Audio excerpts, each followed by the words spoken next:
Hello दोस्तों, स्वागत है आपका स्टडी मेट यूट्यूब चैनल पे। और आज हम पढ़ रहे हैं वस्तुनिष्ठ सामान्य ज्ञान लूसेंट की बुक, जो कि इस बुक में सभी प्रीवियस ईयर क्वेश्चनों को बनाकर इस बुक को बनाया गया है, जो कि हमारे किसी भी एग्जाम के लिए, छोटे बड़े सभी एग्जामों के लिए ये बुक बहुत ही महत्वपूर्ण है। और इस बुक में आज हम पॉलिटी का सेक्शन के पहले चैप्टर को स्टार्ट करेंगे। हर चैप्टर को आपको अलग से वीडियो मिलेगी और ये कि फास्ट रिवीजन के तौर पे कराया जा रहा है। चलिए दोस्तों, पहला क्वेश्चन स्टार्ट करते हैं। और आज का चैप्टर है भारत का संवैधानिक विकास यानी इतिहास। चलिए दोस्तों, पहला क्वेश्चन है आपका, डॉक्टर बी आर अम्बेडकर और महात्मा गांधी के मध्य सन 1932 में हस्ताक्षरित पूना समझौते में प्रावधान था। किस चीज का प्रावधान था दोस्तों? ए, भारत के लिए डोमिनियन स्थिति बनाए जाने का। बी, मुस्लिमों के लिए पृथक निर्वाचन क्षेत्र का। सी, हरिजनों के लिए पृथक निर्वाचन क्षेत्र का। डी, हरिजनों के लिए आरक्षण सहित संयुक्त निर्वाचन क्षेत्र का। और ये क्वेश्चन आया गया है आईएएस 1997 का। चलिए दोस्तों, और इसका आंसर आप लोग बताएंगे और इसका आंसर हम लोग फास्ट डिवीजन के तौर पे जल्दी जल्दी करते जाएंगे। और आप लोग व्हाइट पेज पर अपने क्वेश्चनों का आंसर लिखते रहिए, ताकि आपको लास्ट में पता चले कि आपके कितने क्वेश्चन सही हैं। चलिए दोस्तों, और इसका आंसर है आंसर डी। चलिए दोस्तों, आगे चलते हैं, दूसरा नंबर क्वेश्चन करते हैं। दूसरा नंबर क्वेश्चन है आपका इस टाइप का। चलिए दोस्तों, सूची सूची मिलान करनी है और किस सूची से कौन सा है ये देखना है। चलिए दोस्तों, हम बताते हैं आपको किसका किसका किससे है। सूरत विभाजन कब हुआ था दोस्तों? 1900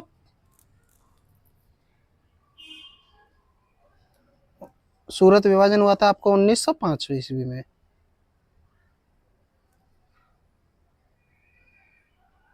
उन्नीस सौ पांच ईस्वी में सूरत विभाजन। और आपका सांप्रदायिक अधिनिर्णय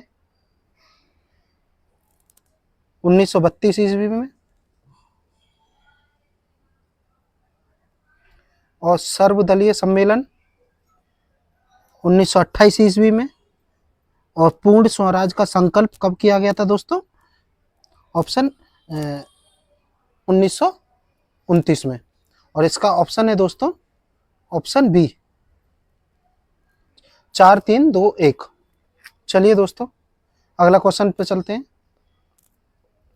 निम्नलिखित में से किस अधिनियम द्वारा भारत के गवर्नर जनरल को अध्यादेश जारी करने की शक्ति प्रदान की गई थी? ए, चार्टर एक्ट 1833 में। ऑप्शन बी, भारतीय परिषद अधिनियम 1961 में। ऑप्शन सी, भारतीय परिषद अधिनियम 1992 में। आधार और ऑप्शन डी, भारतीय परिषद 1919 में। और इसका आंसर है दोस्तों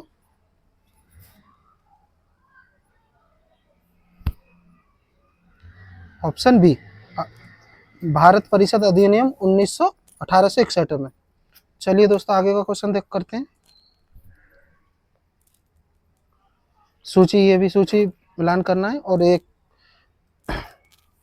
चलिए दोस्तों, सूची वाला क्वेश्चन है, सूची वाले क्वेश्चन ज़्यादा ही है कुछ। और अगस्त घोषणा कब हुई? अगस्त घोषणा किसके शासनकाल में हुई थी, किसके टाइम पे हुई थी? लॉर्ड मांगटेंग लॉर्ड मोंटेग्यू के समय काल में।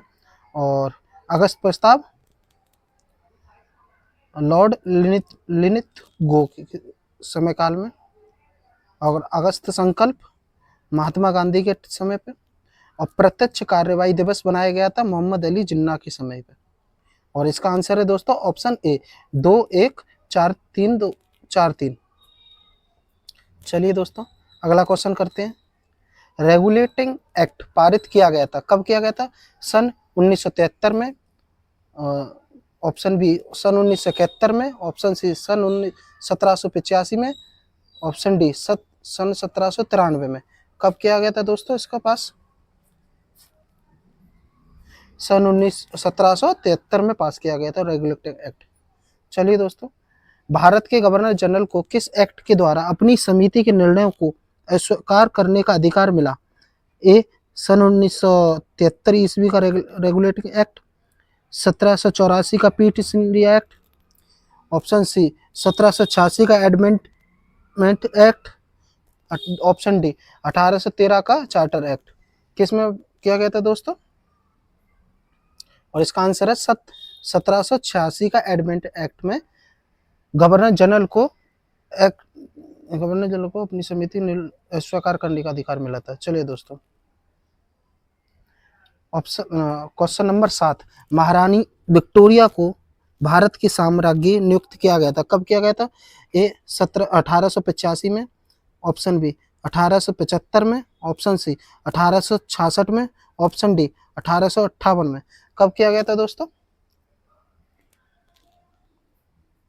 1858 ईस्वी में महारानी विक्टोरिया को भारत की साम्राज्ञी नियुक्त किया गया था। चलिए दोस्तों, 8 नंबर क्वेश्चन, साम्राज्ञी विक्टोरिया ने 1858 की घोषणा में भारतीयों को बहुत सी चीजें दी जाने का आश्वासन दिया था। निम्न में से आश्वासनों में कौन सा ब्रिटिश शासन ने पूरा किया था? चलिए दोस्तों, और कौन सा पूरा किया था? इसका ऑप्शन इधर है। रियासतों को हड़पने की नीति को समाप्त कर दिया जाएगा, ऑप्शन ए। ऑप्शन बी, देशी रजवाड़ों की यथास्थिति बनाए रखी जाएगी, ऑप्शन सी, भारतीय व यूरोपीय सभी प्रजा को समान व्यवहार मिलेगा, ऑप्शन डी, भारतीयों के सामाजिक व धार्मिक विश्वासों में कोई हस्तक्षेप नहीं होगा। और इसका आंसर था दोस्तों ऑप्शन बी, देशी रजवाड़ों की यथास्थिति बनाए रखी जाएगी। चलिए दोस्तों, 9 नंबर क्वेश्चन पे आते हैं। मिंटे मार्ले सुधार का उद्देश्य क्या था? ए, पृथक निर्वाचन प्रणाली, ऑप्शन बी, भारतीयों को भागीदारी बढ़ाना, ऑप्शन सी, युद्ध में सहयोग हेतु तैयार करना, ऑप्शन डी, पूर्ण स्वतंत्रता देना। इसका ऑप्शन है दोस्तों, आंसर है पृथक निर्वाचन प्रणाली। चलिए दोस्तों, 10 नंबर क्वेश्चन पे आ जाते हैं। मार्ले मिंटो सुधार बिल किस वर्ष पारित किया गया था? ए 1905 में, ऑप्शन बी 1909 में, ऑप्शन सी 1911 में, ऑप्शन डी 1920 में। कब पास किया गया था दोस्तों? ऑप्शन बी 1909 में पास किया गया था। चलिए दोस्तों, 11 नंबर क्वेश्चन पे आ जाते हैं। मुसलमानों के लिए अतिरिक्त निर्वाचन मंडल प्रारंभ में किसके द्वारा लाया गया था? ए, क्रिप्स मिशन 1942 में, ऑप्शन बी, मार्ले मिंटो सुधार 1909 में, ऑप्शन सी, मॉन्टेग्यू चेम्सफोर्ड सुधार 1919 में, ऑप्शन डी, भारत सरकार अधिनियम 1935 में। किस में लाया गया था दोस्तों? ऑप्शन 11 का है आंसर, मार्ले मिंटो सुधार 1909 में लाया गया था। चलिए दोस्तों, आगे चलते हैं। 1909 के इंडियन काउंसिल एक्ट में किस बात की व्यवस्था की गई थी? ऑप्शन ए, द्वैध शासन प्रणाली, ऑप्शन बी, सांप्रदायिक प्रतिनिधित्व, ऑप्शन सी, संघीय व्यवस्था, ऑप्शन डी, प्रांतीय व्यवस्था। और इसका आंसर है दोस्तों सांप्रदायिक प्रतिनिधित्व। चलिए दोस्तों, 13 नंबर क्वेश्चन पे आते हैं। मॉन्टेग्यू चेम्सफोर्ड सुधार में प्रावधानों का सार था? ए, राज्यों की स्वायत्तता, बी, प्रांतों में दोहरा शासन, सी, हिंदू मुस्लिम हेतु अलग अलग निर्वाचन व्यवस्था, ऑप्शन डी, राज्यपालों को वीटो शक्ति। और इसका आंसर है दोस्तों प्रांतों में दोहरा शासन, ऑप्शन बी। चलिए दोस्तों, 14 नंबर क्वेश्चन पे आ जाते हैं। 1940 का कैबिनेट मिशन 3 मंत्रियों से गठित था। निम्न में से किसका सदस्य नहीं था वो? A, Lord Pethick Lawrence, B, A B Alexander, Sir Stafford Cripps, और डी, लॉर्ड एमरी। कौन नहीं था दोस्तों इनमें से? Lord Amery, option D. चलिए दोस्तों, आगे का क्वेश्चन करते हैं। कैबिनेट मिशन के विषय में कौन सा सही नहीं है? ए प्रांतीय समूहकरण, ऑप्शन बी भारतीय सदस्यों वाला अंतरिम मंत्रिमंडल, ऑप्शन सी पाकिस्तान की स्वीकृति, ऑप्शन डी संविधान निर्माण का अधिकार। और इसका आंसर है दोस्तों 15 का 15 का आंसर है ऑप्शन सी पाकिस्तान की स्वीकृति। कैबिनेट मिशन के विषय में कौन सा सही नहीं था? ये नहीं था। चलिए दोस्तों, भारत का संविधान लागू होने तक स्वतंत्रता के पश्चात किसका शासन इसका शासन किसके अंतर्गत चलाया गया था? ए भारतीय नेताओं के परामर्श से बने कानून द्वारा, ऑप्शन बी इंग्लैंड के संविधान के अनुसार, ऑप्शन सी 1935 के भारत सरकार अधिनियम के अनुसार, उपयुक्त में से कोई नहीं। और इसका आंसर है दोस्तों ऑप्शन सी भारत वर्ष 1935 के भारत सरकार के अधिनियम के द्वारा। चलिए दोस्तों, भारतीयों को वर्ष 1947 में सार्वभौमिक सत्ता सौंपने की योजना निम्नलिखित में से किस नाम से जानी गई थी? ए डूरंड योजना, बी मॉन्टे मार्ले योजना, सी माउंटबेटन योजना, डी बेबेल योजना। किस नाम से जानी गई थी दोस्तों? माउंटबेटन योजना के नाम से जानी गई थी। चलिए दोस्तों, 18 नंबर क्वेश्चन पे आ जाते हैं। कौन सम्मिलित नहीं है?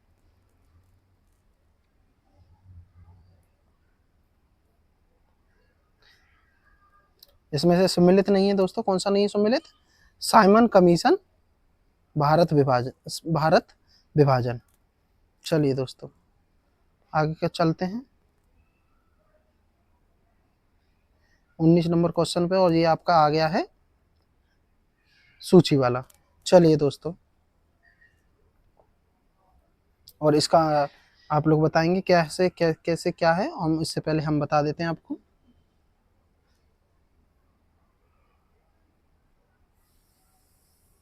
आ, 19 नंबर क्वेश्चन, भारत सरकार अधिनियम 1919 कब लाया गया था? किसके समय पे लाया गया था? सांप्रदायिक निर्वाचन के लिए, सॉरी इसमें है प्रांतों में द्वैत शासन के लिए लाया गया था। भारत सरकार अधिनियम 1919। भारत सरकार अधिनियम 1935 क्यों लाया गया था? ये लाए थे प्रांतीय स्वायत्तता के लिए। और मॉन्टे मार्ले सुधार 1909 लाया गया था दोस्तों, ब्रिटिश शासन की शक्ति में आया था ये। और भारत परिषद अधिनियम 1861 कब आया था दोस्तों? सती प्रथा का अंत करने समय आया था। और अधिनियम 1858 आया था। चलिए दोस्तों, ये वाला क्वेश्चन हम आज छोड़ते हैं, और इसका आंसर हम कल देखेंगे क्या था क्या नहीं था। ये 5वां नंबर वाला समझ में नहीं आ रहा है कब था। ये ब्रिटिश शासन शक्ति में आया था शायद, ये उस समय ही कहा था। चलिए दोस्तों, अखिल भारतीय इसका हम कल बता देंगे आपको आंसर क्या है। अखिल भारतीय महासंघ स्थापित करने का प्रावधान शामिल किया गया था। कब किया गया था? भारत सरकार अधिनियम 1935 में, भारत अगस्त, ऑप्शन बी अगस्त प्रस्ताव 1940 में, ऑप्शन सी भारत सरकार अधिनियम 1919 में, और ऑप्शन डी कैबिनेट मिशन 1946 में। कब पास किया गया था दोस्तों? भारत सरकार अधिनियम 1935 के द्वारा इसको पास किया गया था। चलिए दोस्तों, 21 नंबर क्वेश्चन पे आ जाते हैं। निम्नलिखित में से किस अधिनियम में केंद्र में द्वैत शासन प्रणाली को स्थापित किया गया था? ए भारत शासन अधिनियम 1935 में, ऑप्शन बी भारत शासन अधिनियम 1991 में, ऑप्शन सी भारत परिषद अधिनियम 1909 में, ऑप्शन डी भारत परिषद 1992 में। कब पास किया गया था दोस्तों? ऑप्शन 21 का आंसर है, सबको पता होगा, भारत शासन अधिनियम 1935 में पास किया गया था। चलिए दोस्तों, संघीय प्रणाली का पहला प्रयास भारत सरकार अधिनियम द्वारा किया गया था। कब किया गया था? वर्ष 1909 में, वर्ष 1919 में, वर्ष 1935 में, या इनमें से कोई नहीं। और इसका आंसर है दोस्तों वर्ष 1935 में। चलिए दोस्तों, आपका ये 23 और 24 क्वेश्चन रह गए, क्वेश्चन रह गए और इसका हम आंसर करते हैं। किस अधिनियम की प्रमुख विशेषता प्रांतीय स्वायत्तता थी? ए 1935 में, 1919 में, 1904 में, 1858 में। कब थी दोस्तों? 1935 में। चलिए दोस्तों, और लास्ट क्वेश्चन आज का, भारत में सचिव का पद किसके द्वारा निर्मित किया गया था? ए मॉन्टेमिल्लो सुधार 1909 में, ऑप्शन बी भारत सरकार अधिनियम 1858 में, ऑप्शन सी भारत परिषद अधिनियम 1861 में, ऑप्शन डी मॉन्टेग्यू चेम्सफोर्ड सुधार द्वारा। कब किया गया था सचिव का पद? ऑप्शन बी भारत सरकार अधिनियम 1858 के द्वारा इसको निर्मित किया गया था। चलिए दोस्तों, और हमारे आज यहाँ पे पहला चैप्टर खत्म होता है। ऐसे ही हम अब कल स्टार्ट करेंगे भारतीय संविधान सभा, और कल यहाँ से ही क्वेश्चन हम स्टार्ट करते हैं दोस्तों। आज का हमारा वीडियो देने के लिए धन्यवाद, और ऐसे वीडियो देखने के लिए दोस्तों हमारा यूट्यूब चैनल सब्सक्राइब कर लीजिए। अभी नया नया यूट्यूब चैनल स्टार्ट किया है, तो कुछ सब्सक्राइब भी बढ़ा ही दीजिए ताकि और लोगों का भी भला हो जाए। और चलिए दोस्तों, अच्छा लगा हो तो लाइक करिए, वीडियो को सब्सक्राइब करिए। Thank you.